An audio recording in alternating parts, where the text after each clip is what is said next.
Good afternoon. We're here with VMI cross-country coach Paul Spangler. Both teams voted third in the Big South preseason polls released this past week. And Coach, the season opener coming up on September the 2nd. Let's start with the men's team, returning all-conference performers Felix Couture and Andre Demetria.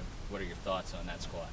Well, you got two guys right there, like you said, all-conference, top 10 in the Big South. So we're certainly going to be counting on those guys as the year goes on. So we're looking for those two to, I think they were 6th and 7th last year in the Big South. So hopefully they'll, everything goes well, they'll move up the ranks and help the rest of our squad hopefully finish top 2 in the conference this year.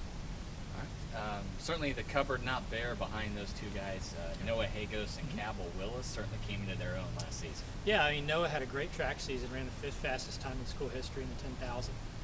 Just missed qualifying for the IC40 championships in that event, and he's come a long way since his freshman year and his third class year.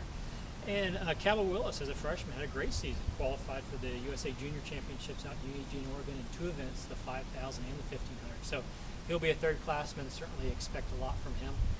Outside of that, you've got Hayden Hodges is coming in great shape.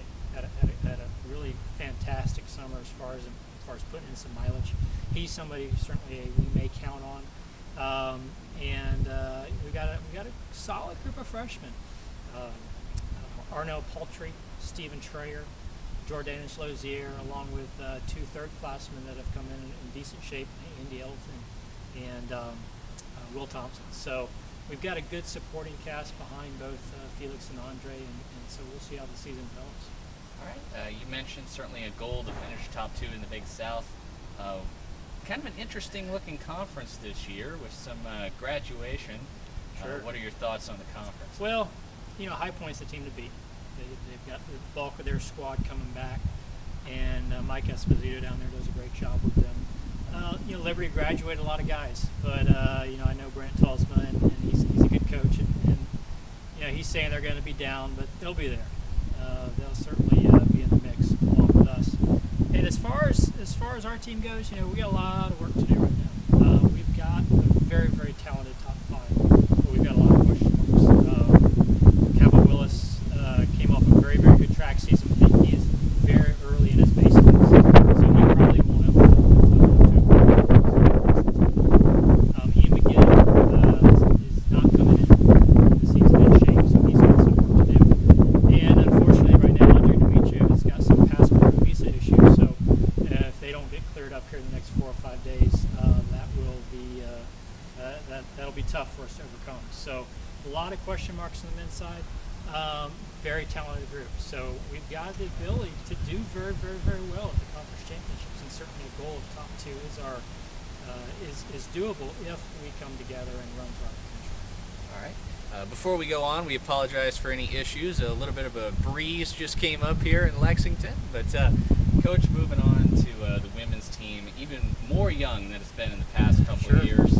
Jenna Moy will be the veteran presence. Yeah, she came off a great track season, arguably one of the most improved track runners in the Big South. And so her leadership and her points will be counted on. And you also got Leah Schubel, another second-classman who arguably was another one of the top athletes that improved throughout the track season, coming off of 447 1500 at the Big South. So she's going to be counted on. And so those two, as our leaders, I think will do a very, very good job.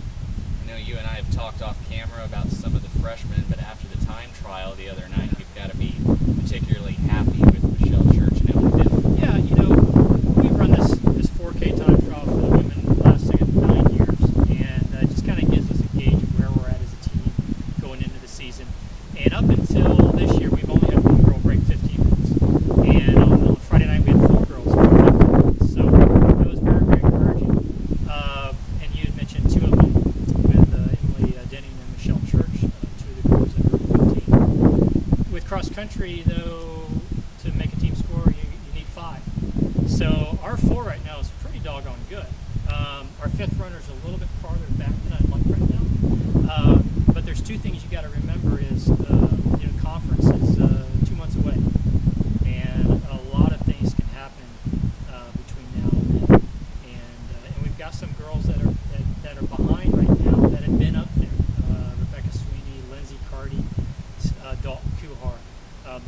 great shape right now. But if they do what I think they can do, they can be there at the end of the year and give our women a shot of hopefully a top 2 finish.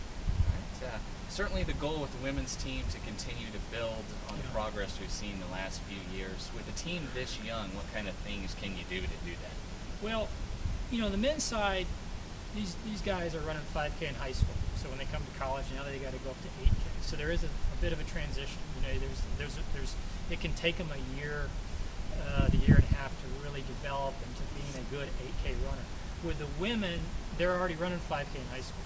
So moving into college, they're running the same distance. So you see women come in as freshmen and can make an immediate impact. And traditionally, our freshman women tend to run very, very well. And I think a lot of it has to do with the rat line. They get a lot stronger both mentally and physically. And I think that helps them out a lot. We are a young team on the women's side. We've had 3 really, really good recruiting classes. And, we're going to be good for a while here. All right, Coach, we look forward to seeing that this season. And fans, September 2nd at the Virginia Horse Center, VMI Cross Country opens up with the VMI Relays.